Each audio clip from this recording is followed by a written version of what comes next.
Carlos Escobar, el hacker político más importante de América Latina.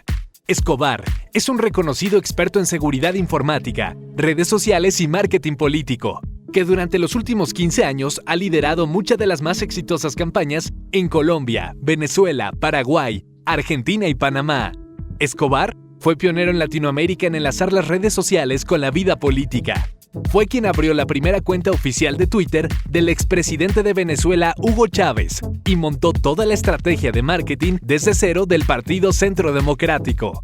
Ha trabajado para importantes líderes en el continente, tales como Mauricio Macri, Álvaro Uribe, Marito Abdo, Cristina Kirchner, y para campañas tan exitosas como la del voto latino de Obama en Estados Unidos.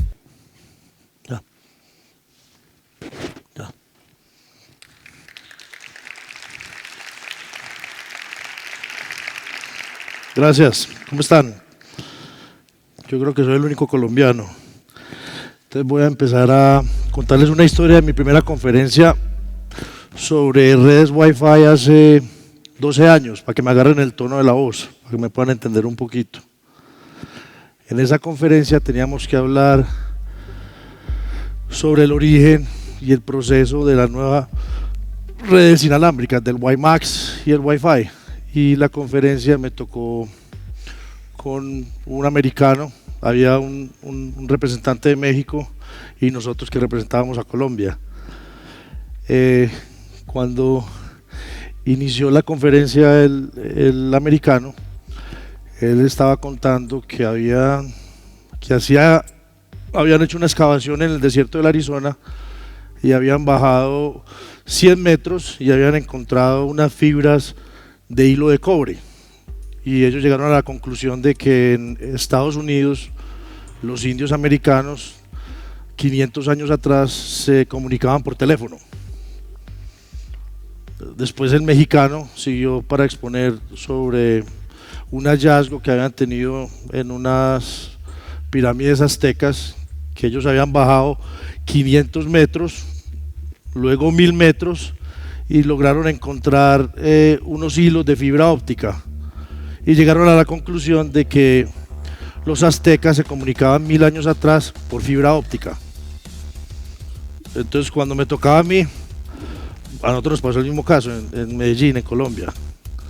Habíamos hecho una excavación y habíamos bajado 500 metros y no encontramos nada, 1000 metros y tampoco encontramos nada, 2000 y nada.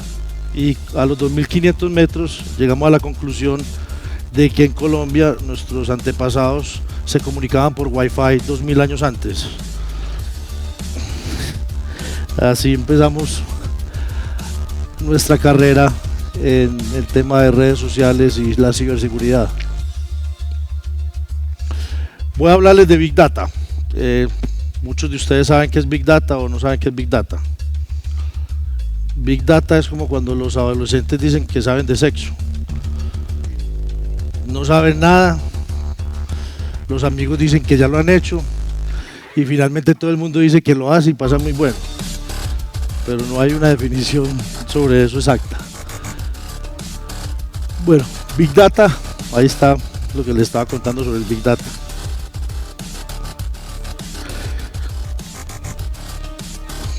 Les voy a dar 15 cifras muy importantes sobre el Big Data. ¿El Big Data qué es? Es la gran acumulación de datos que estamos viviendo en este momento. El Big Data es la herramienta del futuro. El Big Data es todo lo que estamos produciendo con nuestros dispositivos móviles, cómo todas las compañías sacan métricas de nosotros sin darnos cuenta y cómo se usan para diferentes beneficios tanto de las compañías y en algunas ocasiones de los ciudadanos. En este caso de que hablamos para campañas políticas, es el insumo más importante y con el que se están ganando presidencias y campañas políticas en el planeta en este momento. El ejemplo más claro fue el de la campaña de Donald Trump y lo que tuvieron que ver los rusos con este Big Data. 15 cifras para destacar del Big Data. Se han creado más datos en los últimos 2 años que en toda la historia de la humanidad. El Big Data crece a una velocidad nunca antes vista y se estima que para el 2020 cada individuo creará 1.7 megabytes de información nueva por segundo. En este momento creamos 1.2 gigas por segundo. Para el 2020 nuestro universo de datos pasará de 4.4 zettabytes que existen actualmente a 44 zettabytes, que son 44 billones de gigabytes. Creamos nuevos datos a cada segundo, realizamos 40.000 nuevas búsquedas en Google por segundo, lo que equivale a 3.5 millones de búsquedas por día y 1.2 billones por año. En agosto de 2015 se conectaron más de 1.000 millones de personas a Facebook por día, lo que supone un aumento del 3.37 con respecto al mismo periodo en el 2014. Los usuarios de Facebook envían una media de 31.25 millones de mensajes y miran 2.77 millones de videos por minuto.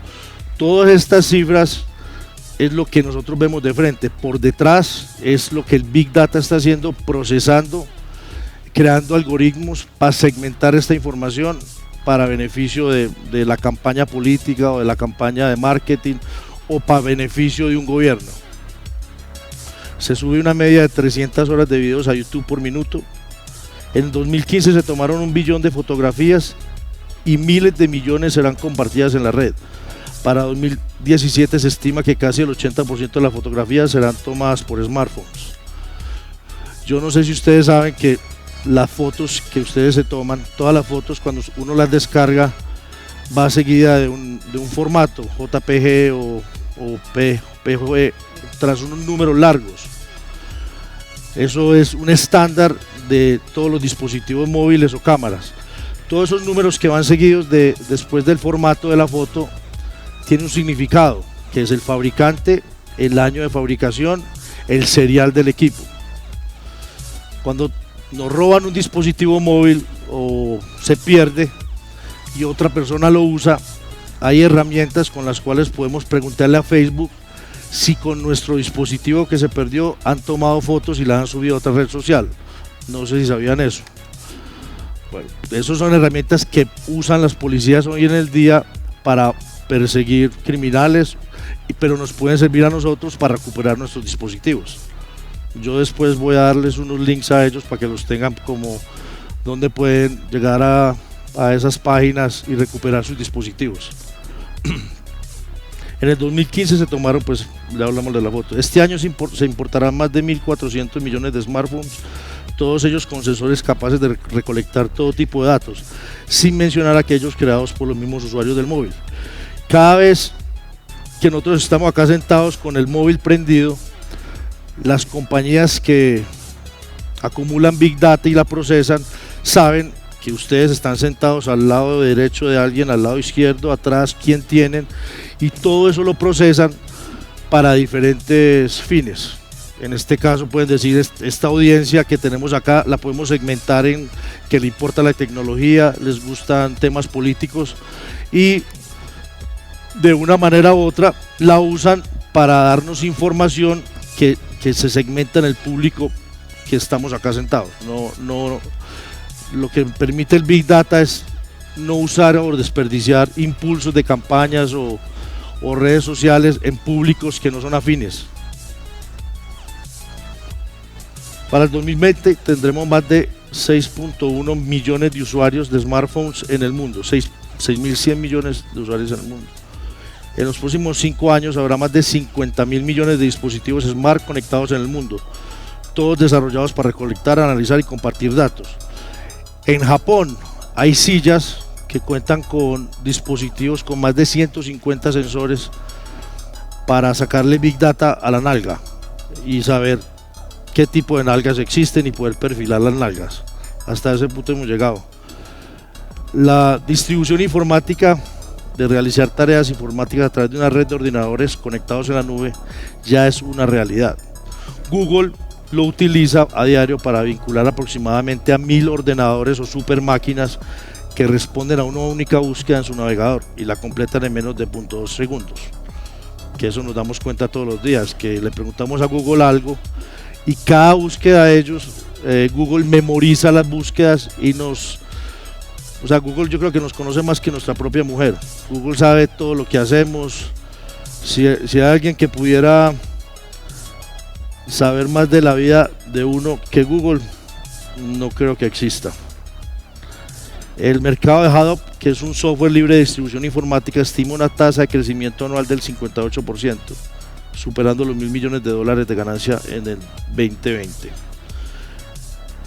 De momento solo se analiza y utiliza el 0.5% de todos los datos que existen, por lo que debemos considerar el potencial que este mercado presenta.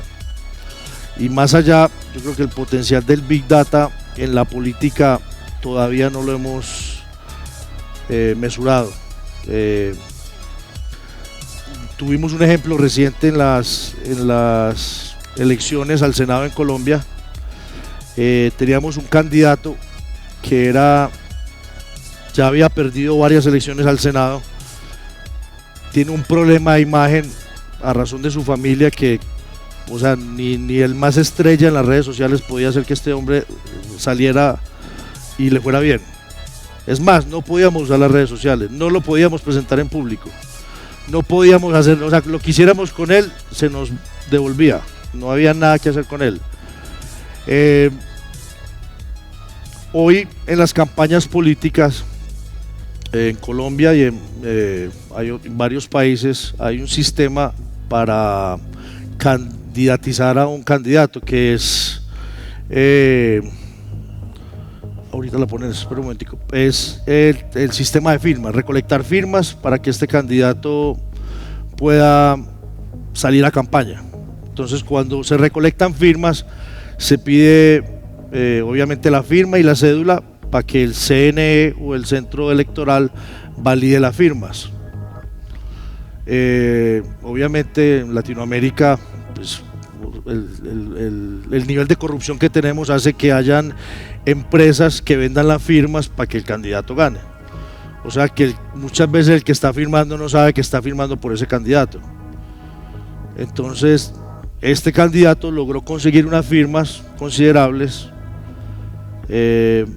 Con las firmas, con los operadores de los call centers podemos conseguir con la cédula el teléfono del móvil.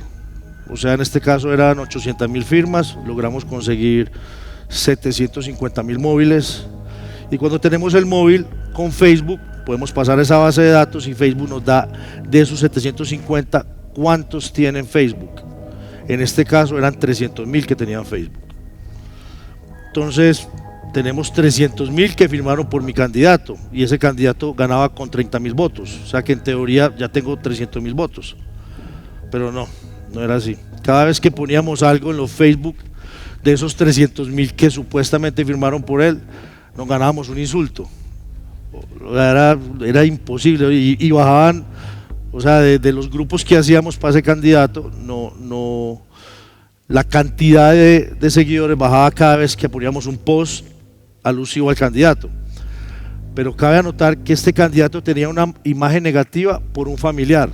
Era un excelente profesional, uno de los mejores seres humanos que he conocido y creo que en el futuro va a ser el próximo Obama de Colombia. Es un candidato que te digo, pues lástima que la familia le haya hecho ese daño. Entonces, ¿qué pasó al final? Una persona que trabaja en la empresa muy buena para segmentar y este candidato estaba muy afín al tema del fracking. Y vimos que en ese grupo de 300.000 Facebook habían 15.000 personas que desde que se levantaban eran criticando el fracking. No al fracking, no queremos fracking, imposible seguir el fracking.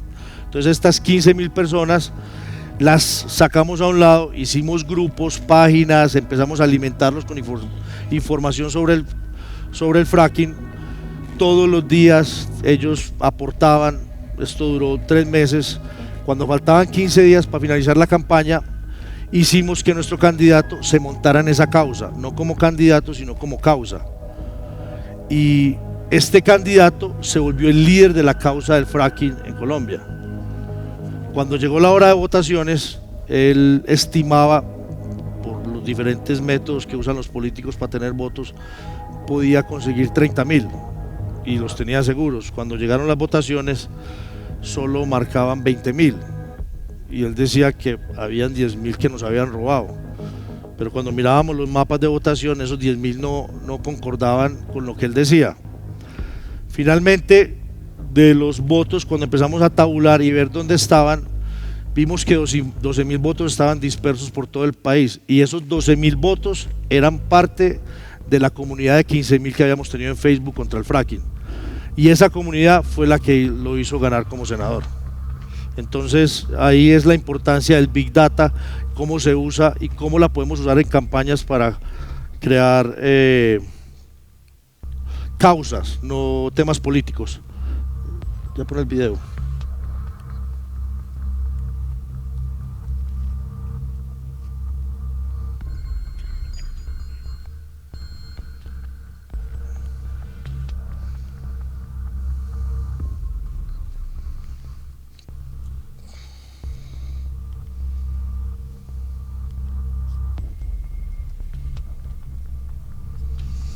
Bueno, ¿qué es hacking? Yo creo que hacking es una palabra que se está volviendo un mito.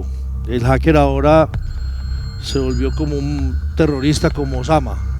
El origen de la palabra hacker viene cuando en MIT, el Centro de Tecnología de Massachusetts, que desarrollaron todo el tema del internet y la conectividad, se desarrolló una comunidad de programadores que lo que buscaban era herramientas colaborativas y de software que hicieran la vida fácil de las personas.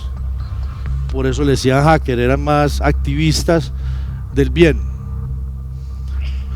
Luego, a medida que pasó el tiempo, algunos nos salimos de ese esquema y nos metimos en problemas, no porque queríamos meternos en problemas, sino porque en las sociedades hay leyes, y hay leyes donde los países no han desarrollado sus leyes a la velocidad del crecimiento de la vida digital, y esto creó una comunidad de criminales, entre comillas, que hacían pruebas de penetración en gobiernos, en compañías, que lo convertían en actos ilegales. Y ahí es donde viene la diferencia en ser criminal o ser un criminal ético, porque todas estas personas que nos metimos en problemas nunca lo hicimos por cometer un acto criminal, más por ayudar en la seguridad de todos estos sistemas operativos y de software que se estaban desarrollando en el mundo. Entonces, hoy en día, en las campañas políticas, lo primero que hacen es pensar en contratar un hacker, y hoy cualquiera puede ser un hacker. Hoy cualquiera, hay herramientas en internet para que tumbes páginas, para que hagas phishing, para que robes claves, y eso te hace ver como un hacker, que en realidad eso se llama, es un cracker, que son personas que no tienen escrúpulos y usan este conocimiento que no es desarrollado por estudios, sino más bien por herramientas que son fáciles de obtener, y engañan las campañas. Y de ahí es todo lo que estamos viendo hoy en día, que los hackers son protagonistas de casi todas las campañas que han pasado en los últimos 10 años y seguirán pasando de hoy en adelante.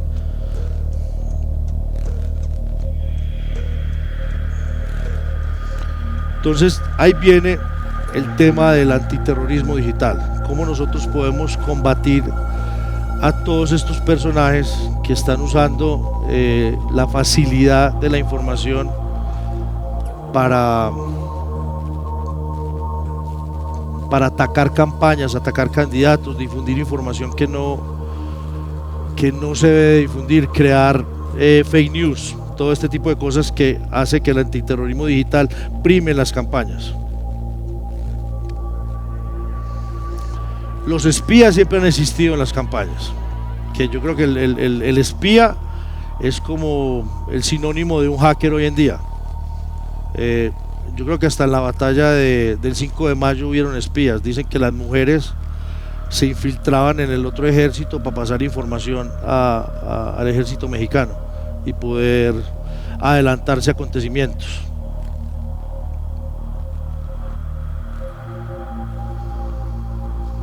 ¿Cómo funciona un hacker en una campaña? Lo primero que hace un personaje, si es hacker pues de verdad, o si está pretendiendo ser hacker, es ver ni siquiera cómo va a ayudar al que lo contrata, sino cuáles son sus enemigos. Buscar información para difamarlo, para adelantarse a los medios. Cómo crear información falsa, cómo tratar de meterse, infiltrar las campañas ajenas, que es lo más fácil hoy en día. Hoy en día con las redes sociales uno lo único que tiene que hacer es volverse amigo de la otra campaña, y la otra campaña lo acoge uno porque el que sabe manejar redes sabe hacer ruido, y de esa manera se infiltra y de esa manera utiliza la información capturada para beneficio del que lo contrató. En el caso de nosotros, o en el caso de la compañía de nosotros, para ganar campañas decimos que trabajamos para la opuesta, y con eso ya ganamos, porque nadie quiere campañas que tengan hackers.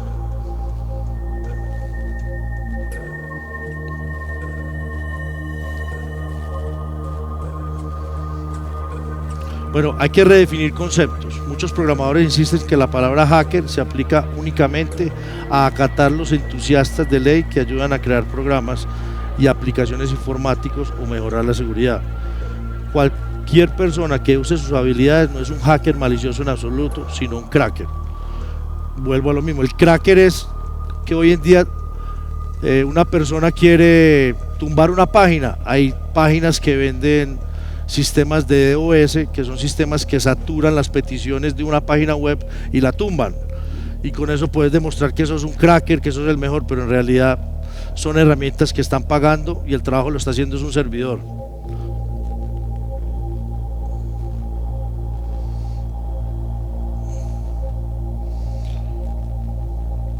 Los gobiernos hoy en día, más en Latinoamérica, no han sabido migrar en tecnologías. Entonces lo que pasa hoy en día, no existen hackers que ataquen gobiernos, existen empleados dentro de los gobiernos que usan la confianza y el saber que ellos son los únicos que controlan los sistemas para extorsionar a los mismos gobiernos, para usar esa información en contra de los gobiernos.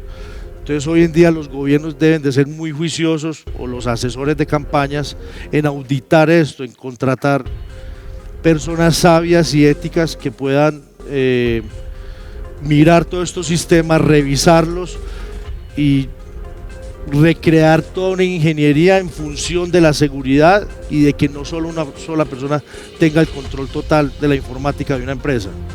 Hoy en día los gobiernos, las empresas están siendo extorsionadas por los programadores informáticos, por los ingenieros de sistemas, porque estos tienen mucha herramienta para ser anónimos y producir ingresos económicos sin haber hecho lo que ellos dicen que hicieron. El caso más conocido reciente, no sé si escucharon WannaCry, que pasó en Europa, donde unos piratas informáticos se metieron a los sistemas de salud, encriptaron todos los archivos médicos y pedían extorsión con bitcoins.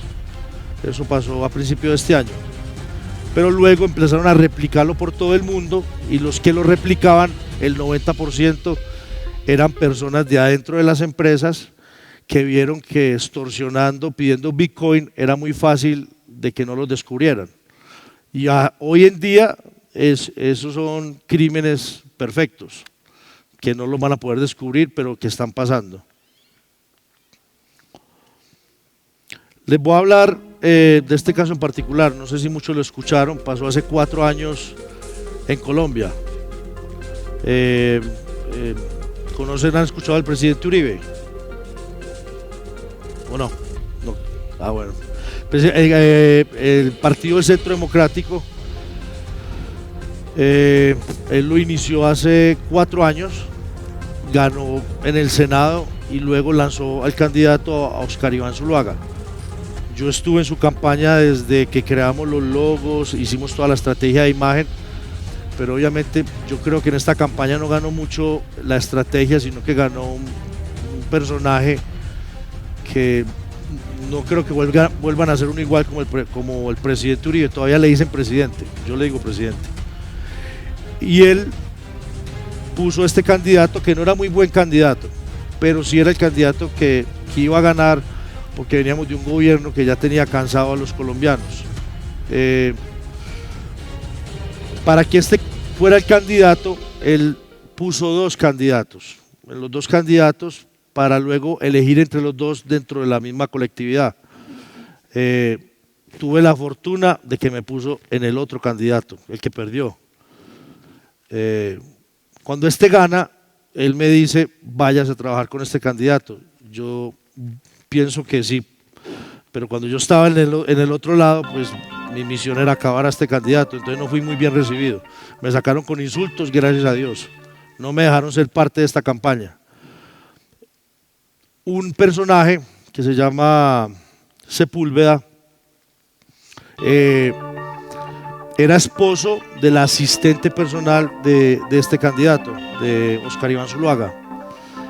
Y en ese momento en Colombia estaban en un proceso de paz que no funcionó muy bien, pero que era algo que necesitaba Colombia. Entonces, en los procesos de paz estaba la guerrilla con el gobierno negociando en La Habana. Y eso fue parte de esta campaña. Como fue parte de esta campaña, hay organismos de inteligencia que tratan siempre de infiltrar al terrorismo. Hay información que a estos organismos de inteligencia no les sirve y los operativos de los sistemas de inteligencia venden esta información en el mercado negro. Este señor Sepúlveda tenía acceso a ese mercado y le vendieron la clave de un correo de uno de los negociadores de La Habana. Él le dice a su esposa, dígale al candidato que yo acabo de hackear el correo de los negociadores de La Habana. Obviamente a la campaña le convenía eso porque era una campaña que era enfocada en el proceso de paz. Entonces la esposa de él le dice al hijo del candidato, podemos hackear el proceso de La Habana. O sea, ya pasó de un correo al hackear el proceso. El hijo le dice, me interesa mucho porque con eso ganamos. Y deciden contratarlo. Contratan a un tipo que dice que es el hacker más conocido, que realmente lo que había hecho era comprar la clave de un correo, abrirlo ante el candidato y ante los asesores de campaña y se creyeron el cuento.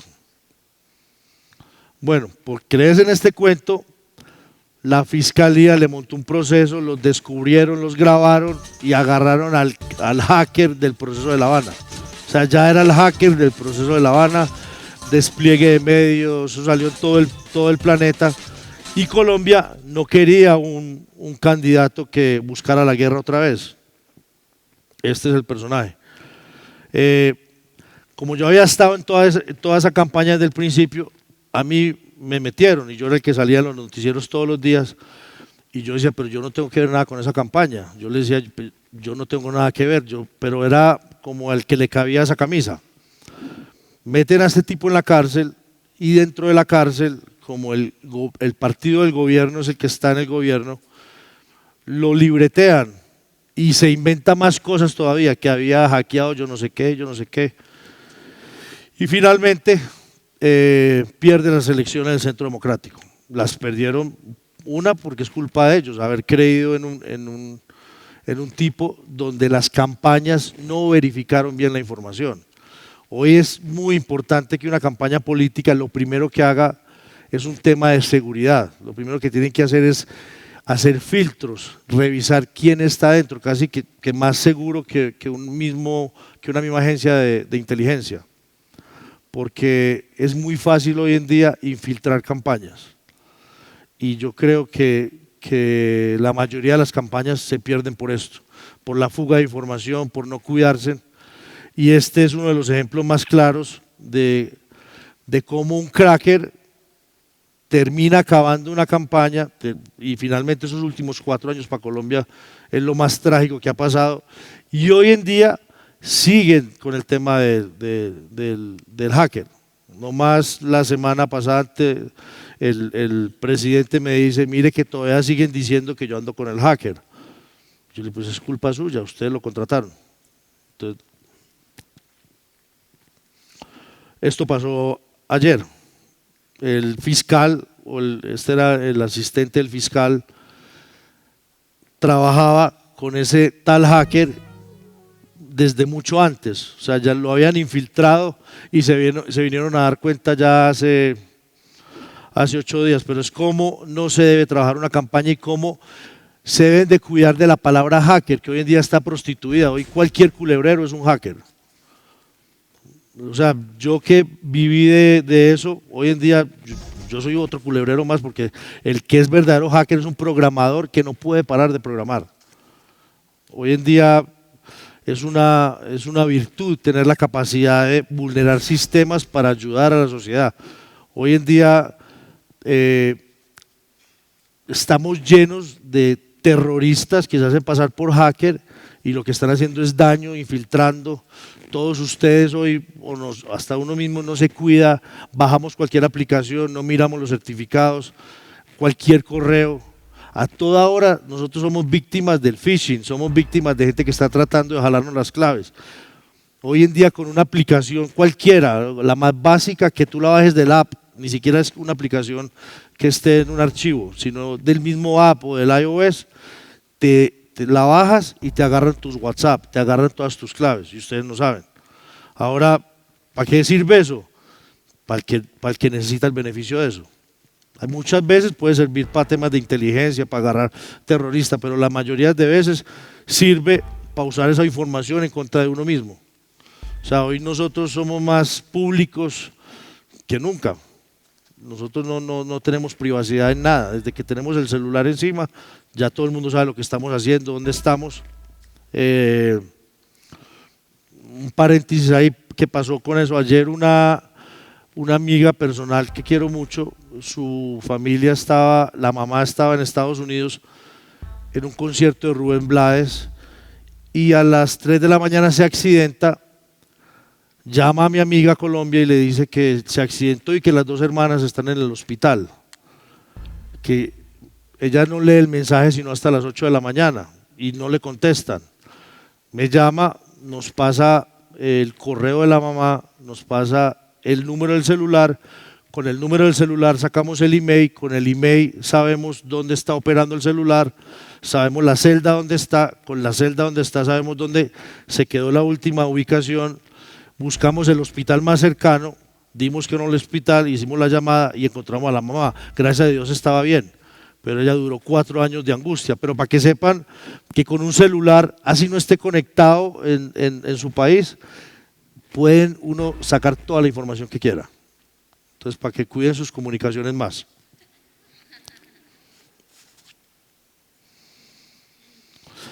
Todos saben muchos casos famosos de hacker, como el de Julian Assange. Lo que hizo Julian Assange fue robar información de inteligencia. En esa información de inteligencia había una información de unos banqueros en Europa muy sensible.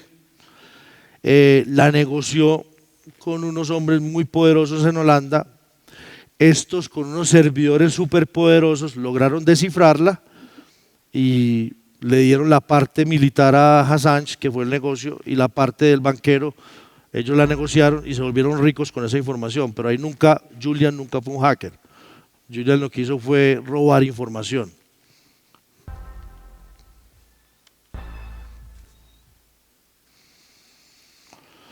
Yo le decía al presidente Chávez, yo siempre le decía, el que maneja la información maneja el mundo.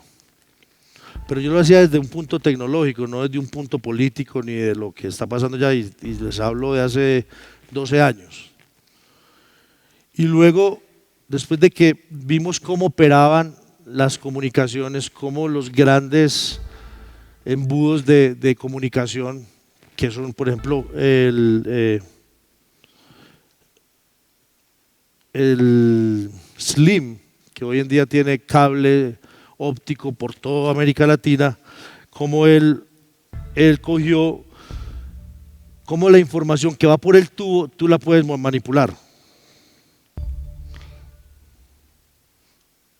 Entonces, finalmente yo le dije a Chávez, le dije, no es el que maneja la información, es el que maneja la comunicación. Entonces hoy los gobiernos manejan la comunicación al grado de que pueden filtrar lo que ustedes pueden ver y lo que ellos quieren que vean.